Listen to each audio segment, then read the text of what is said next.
तो फिल्म की शुरुआत एक लड़की से होती है जो किसी चीज से बचते हुए डरकर अपने घर में ही भाग रही थी और छुपने की कोशिश कर रही थी। जबकि सीन कट होकर अब हमें बेनी को दिखाया जाता है। बेनी काफी परेशान नजर आ रहा था, ऐसे जैसे वो किसी बड़े सदमे में हो। सुबह में बेनी की ये सदमे वाली बात हमें कंफर्म भी हो गई, क्योंकि वो अपने दोस्त से बात कर रहा था कि अब वो चीजों से थक चुका है और ब्रेक लेना चाहता है। उसने प्लान किया था कि वो साइकिल के जरिए क्रो वैली तक जाएगा ताकि उसे दुनिया से दूर थोड़ा सा अपने साथ वक्त गुजारने को मिल जाए। उसके दोस्त को भी उसका ये आइडिया पसंद आया था। थोड़ी देर बाद हम देखते हैं कि बेनी अपनी कार में कुछ चीजें लेकर यहाँ से निकल जाता है। थोड़ा दूर जाने पर एक जनरल स्टोर के बाहर अपनी कार को पार्क करता है और उसमें से साइकिल निकाल लेता है। जनरल स्टोर के अंदर जाकर कुछ चीजें खरीदता है और जनरल स्टोर के अंदर ही हम उसी लड़की को देखते हैं जिसे हमने मूवी के स्टार्ट में डरा सहमा देखा था। वो इस टाइम बेनी को बहुत ही अजीब तरीके से देख रही थी। बेनी जब बाहर आकर अपनी पार्क हुई कार में से साइकिल पे निकालता है तो वो लड़की बाहर आकर उसे दोबारा से देखने लग जाती है और बेनी अपनी सफर के लिए निकल जाता है। बेनी बहुत तेजी से साइकिल चलाते हुए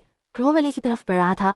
रास्ते में उसे एक झरना दिखाई दिया तो वो पानी पीने के लिए रुक गया। कुछ देर यहीं आराम करने के बाद वो दोबारा अपना सफर शुरू कर देता है और काफी सफर तय करने के बाद एकदम से उसे रुकना पड़ जाता है क्योंकि उसकी साइकिल का एक टायर ब्रस्ट हो गया था। अभी वो अपनी साइकिल को चेक कर रहा था कि एकदम से पीछे से फुल स्पीड में गाड़ी आकर उससे टकरा गई। ये गाड़ी वही थी जिसे हमने जनरल स्टोर के बाहर देखा था, पर इसमें से लड़की भी वही निकली थी जो जनरल स्टोर पर थी। वो लड़की बहनी की तरह बेहोश होने पर डर जाती है।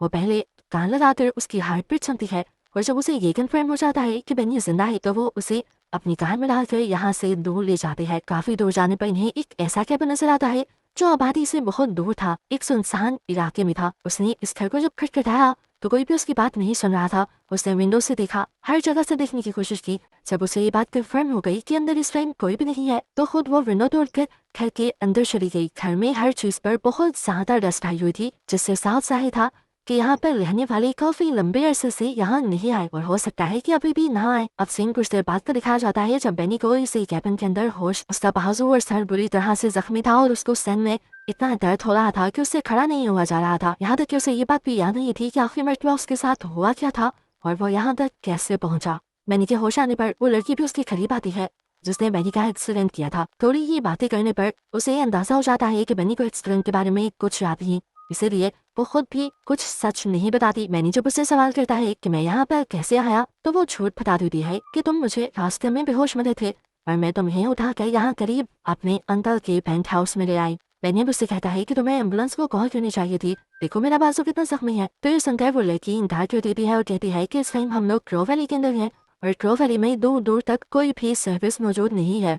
बेनी को बहुत ज्यादा ही दर्द हो रहा था तो बेनी ने इस लड़की को अपनी मदद करने को कहा। हालांकि वो लड़की भी कोई डॉक्टर नहीं थी, लेकिन बेनी की बातें सुनकर उसने बेनी का हाथ खींचा और उसकी हड्डियों को, जिसके बाद उसने बेनी को पट्टी की और किचन में आ गई। वो घबराई हुई थी, दिमाग में उसकी अजीब आवाजें गूंज रही थी और एकदम से सारा सीन फ्लैशबैक में चला गया जहां हमें देखने को मिला कि ये लड़की अपनी मॉम के साथ लड़ रही है। अपनी मॉम की बातों से उकताकर जैसे ही वो विंडो के पास आती है तो विंडो की दूसरी तरफ उसे एक खौफनाक एंटिटी दिखाई देती है जिसे देखकर वो और भी ज्यादा डर गई। खैर सीन्स दोबारा प्रेजेंट आ जाते हैं और ये लड़की खाना बनाना शुरू कर देती है। इतने में ही यहाँ बेनी आता है और पहली मरतबा इस लड़की से इसका नाम पूछता है तो ये लड़की अपना नाम ग्रेटा बताती है। वो ग्रेटा से शर्मिंदा था क्योंकि ग्रेटा उसके लिए बहुत कुछ कर रही थी, लेकिन ग्रेटा ने कहा कोई बात नहीं, ये सब मेरा फर्ज है। वो स्वयं उसे खाना भी सर्व करती है। बेनी अब खाना खाने के बाद ग्रेटा से कहता है कि मुझे हॉस्पिटल जाने की जरूरत है तो ग्रेटा उसे जवाब देती है कि हॉस्पिटल तो बहुत दूर है और मेरे पास मेरी अपनी गाड़ी भी नहीं, तो मैं यहाँ तक आने के लिए भी मैंने किसी से मदद ली थी। ये लोग बातें करते रहते हैं और अचानक से ग्रेटा को दोबारा अपना पास्ट याद आने लगता है। हमें फ्लैशबैक में दिखाया जाता है कि ग्रेटा बहुत देरी से में रहती है क्योंकि वो डिप्रेशन का शिकार है। वो अपनी डिप्रेशन की मेडिसिन भी नहीं लेती और उसे हमेशा ही ऐसा लगता है कि कोई उसका पीछा कर रहा है, कोई भूत है उसके पीछे। इसी एंटिटी की आवाजें भी हर पल ग्रेटा के दिमाग में घूमती रहती थी। आज रात भी जब वो फोन यूज कर रही थी तभी उसकी मॉम उसके पास आई और उसे डांट चुके उन्होंने ग्रेटा की सारी मेडिसिन देख ली थी जो उसने गिराई थी, लेकिन ग्रेटा उनसे भी झूठ कह देती है कि वो तो अपनी मेडिसिन रोज ले रही है। खैर सीन्स दोबारा प्रेजेंट में आ जाते हैं और अब भी हम ग्रेटा को उन्हीं आवाजों में घेरा हुआ देखते हैं जो आवाजें उसे पास्ट में भी तंग करती आ रही है। इस टाइम यह आवाजें हमें क्लियर समझ आ रही थी और ये आवाजें उसे बेनी को मारने के लिए उकसा रही थी। इन आवाजों की वजह से वो किचन में से एक चाकू भी उठा लेती है और बेनी के रूम में जाकर उसे कत्ल करने ही वाली होती है कि अचानक से उसे होश आ जाता है। वो अपने रूम में तो आ गई थी, लेकिन वो आवाज़ें अब भी उसके पीछे थी। बेनी को छोड़कर वो जल्दी से अपने कमरे में आ जाती है, लेकिन वो अब आवाज़ें उसकी बात ना मानने की वजह से और भी ज़्यादा तेज़ हो गई थी। क्लेटा उन आवाज़ों से थक गई थी। वो जल्दी से तकिए में मुँह छुपाकर जोर से चिल्लाती है और कोशिश करती है कि ये आवाज़ें बंद हो जाएं, पर ये आवाज़ें बंद होने का नाम नहीं ले रही थी। खैर, सुबह होते ही हम देखते हैं कि बेनी अपनी मदद के लिए बाहर निकल चुका है। उसे उम्मीद थी कि या तो उसे करीब ही कोई क्लिनिक मिल जाएगा जहाँ से वो अपना इलाज करा सकेगा, या उसे कोई लिफ्ट तो मिल ही जाएगी। चलते चलते वो काफी थक गया, लेकिन ना उसे क्लिनिक मिला और ना ही लिफ्ट। वो दरख्त के किनारे सांस लेने को ठहरा ही था कि उसे दूर जंगल में एक गाड़ी नजर आई। उसने करीब जाकर देखा तो ये सच में एक गाड़ी थी, जिसके बारे में उसे फौरन जाकर ग्रेटा को बताया। ग्रेटा भी ये गाड़ी देखती है। हालांकि हम जानते हैं कि ये गाड़ी ग्रेटा की ही है, लेकिन बेनी के सामने वो ऐसा एक कृति है कि जैसे उसे इस गाड़ी के बारे में पता ही ना हो। उसने भी ये गाड़ी पहली मर्तबा देखी हो, लेकिन अब बेनी को भी उसकी ऐसी हरकतों से शक हो गया था कि ग्रेटा उससे झूठ बोल रही है और ये गाड़ी ग्रेटा की ही है। ग्रेटा को भी इस चीज से शक हो रहा था कि बेनी उस पर शक करने लगा है, इसलिए वो फौरन घर चली जाती है। बेनी भी अपना शक दूर करने के लिए घर में गाड़ी की चाबी ढूंढने लग जाता है और उसे ग्रेटा के कमरे की दराज में गाड़ी की चाबी मिल भी जाती है। ग्रेटा जो इस टाइम अपने दिमाग की आवाज़ों को कंट्रोल करने के लिए जंगल में आई हुई थी, उसने दोबारा बेनी को गाड़ी की तरफ जाते हुए देखा। उसे समझ नहीं आ रही थी कि बेनी वहाँ क्यों जा रहा है। वो जल्दी से जब घर वापस आई तो उसने देखा कि उसका पूरा कमरा बिखरा हुआ था और जहाँ उसने गाड़ी की चाबी रखी थी वो भी गायब थी। उसका गुस्सा और भी ज्यादा बढ़ चुका था और वहाँ से उसे कुछ गलत करने को कह रही थी।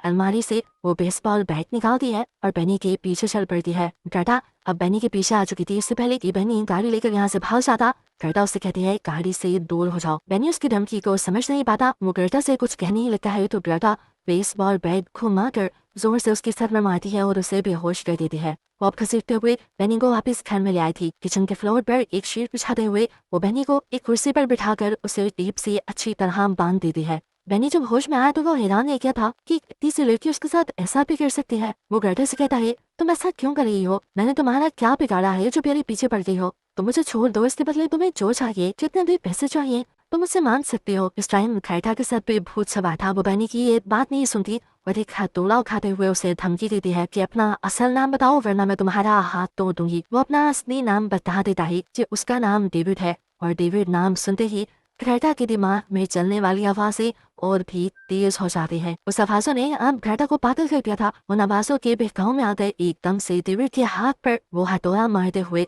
डेविड को बुरी तरह जख्मी कर देती है। उसके जोर से चिल्लाने पर ग्रेटा के दिमाग में चलने वाली आवाजें भी बंद हो जाती है और ग्रेटा भी होश में आ जाती है। होश में आने पर उसे एहसास होता है कि उसने ये बहुत गलत कर दिया था।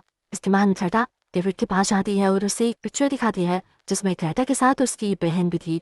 और अब डेविड को याद आ गया था कि ग्रेटा उसी लड़की की बहन थी जिसे आज से 8 साल पहले डेविड ने एक एक्सीडेंट में मार दिया था। सच्चाई को अपने सामने देखते हुए डेविड भी बुरी तरह घबरा जाता है। डेविड अब बहाने बनाने लगा था। वो कहता है कि उस एक्सीडेंट में मेरी गलती नहीं थी, तुम्हारी बहन ही मेरे सामने आ गई थी और जैसे ही मैं उसकी मदद करने के लिए उतरा तो वो मर चुकी थी। तो ग्रेटा कहती है झूठ, बिल्कुल झूठ। तुमने जब उसे देखा तब वो जिंदा थी, तुम्हें मदद के लिए बुला रही थी और तुमने डरकर उसकी मदद नहीं की और वहाँ उसे अकेले मरने के लिए छोड़ दिया। यहाँ डेविड उसे यकीन दिलाने की कोशिश करता है कि मेरा यकीन मानो, मैंने उसे चेक किया था, वो मर रही थी। तब ग्रेटा उसे कहती है कि तुम उस दिन नशे में थे, तुम्हें कुछ याद नहीं था। एकदम से दोबारा ग्रेटा के दिमाग में वही आवाजें चलना शुरू हो जाती हैं जो उसे डेविड को मार देने को कह रही थी। वो चिल्ला चिल्ला कर डेविड को अपनी जिंदगी में आने वाली हर मुसीबत का जिम्मेदार ठहरा रही थी और अब एक हथौड़े से उसका सर भी फाड़ने वाली थी। इससे पहले कि वो डेविड को मार देती, उसे बाहर से एक ट्रक की आवाज सुनाई देती है जो उनके घर की तरफ बढ़ रहा था।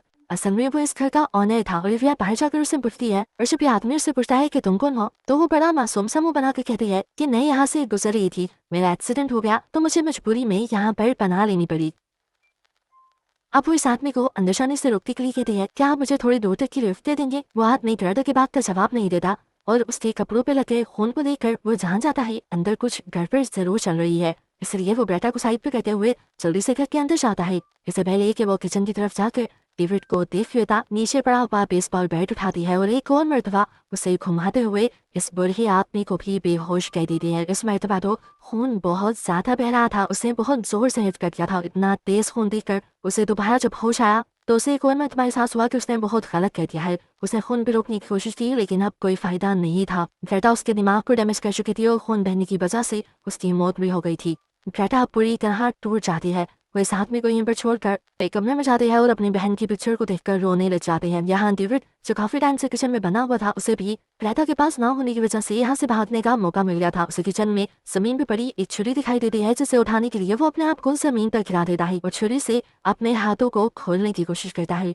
काफी देर की कोशिश के बाद वो अपना जैसे ही एक हाथ खोलता है तो फौरन ये अपना मुंह, दूसरा हाथ और अपनी टांगे भी आजाद करवा लेता है और तेजी से काउंटर पर पड़ी गाड़ी की चाबी लेकर यहाँ से भागने की कोशिश करता है। वो गाड़ी को फौरन स्टार्ट करके यहाँ से भागना चाहता था, लेकिन उसकी शायद किस्मत ही खराब थी, क्योंकि गाड़ी का इंजन अब काम नहीं कर रहा था। इतने में अब ओलिविया को भी कुछ आवाजें आ गई थी। उसने जब जाकर देखा कि डेविड वहाँ पर नहीं है तो फौरन डेविड को पकड़ने के लिए गाड़ी की तरफ आई, क्योंकि वो जानती थी कि डेविड गाड़ी लेकर भागेगा। डेविड भी जब जंगलों में भागने की आवाज सुनता है तो जल्दी से गाड़ी से निकलकर छुप जाता है। यहाँ पर ग्रेटा बुरी तरह से डेविड को ढूंढ रही थी उसे मारने के लिए, लेकिन डेविड इस टाइम एक दरख्त के तने के नीचे छुपा हुआ था।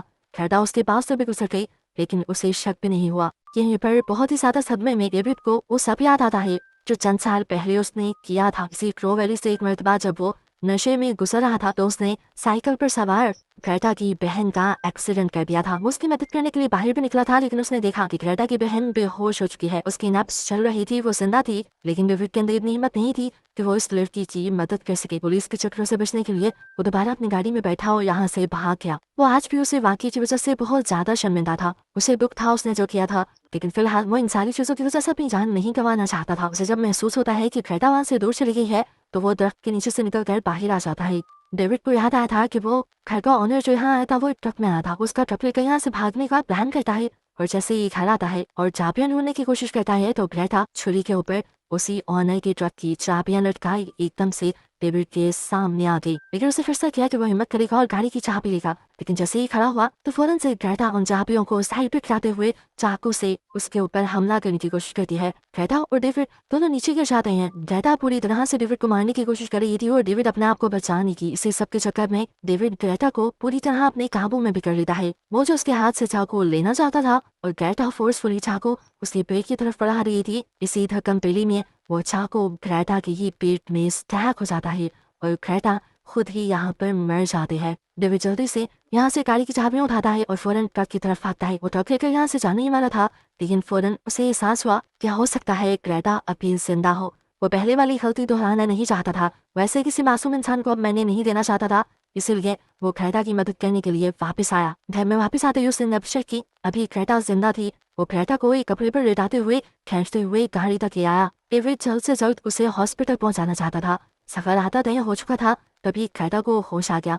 होश में आते ही ग्रेटा ने अपने पेट से चाकू को निकाल लिया और खून की लहरें वहां बह गईं। खून रोकने के लिए डेविड ने फौरन से गाड़ी रोकी और ग्रेटा का खून रोकने में मदद की, लेकिन अब कोई फायदा नहीं था। खून के ज्यादा बहने की वजह से ग्रेटा की भी यहाँ मौत हो चुकी थी। कहानी के अंत पर पता चलता है कि ग्रेटा अपनी बहन का बदला नहीं ले पाई थी। उसके कानों में जो आवाजें गूंजती थी, जो एंटिटी जो भूत उसे दिखाई देता था, वो उसकी बहन का था और वही भूत उसे डेविड को मारने के लिए फोर्स कर रहा था। और जैसे ही ग्रेटा मर जाती है तो ये भूत कहानी की एंड पर हारे हुए डेविड को दिखाई देता है और बस यही दिखाते हुए ये कहानी यहाँ खत्म हो जाती है।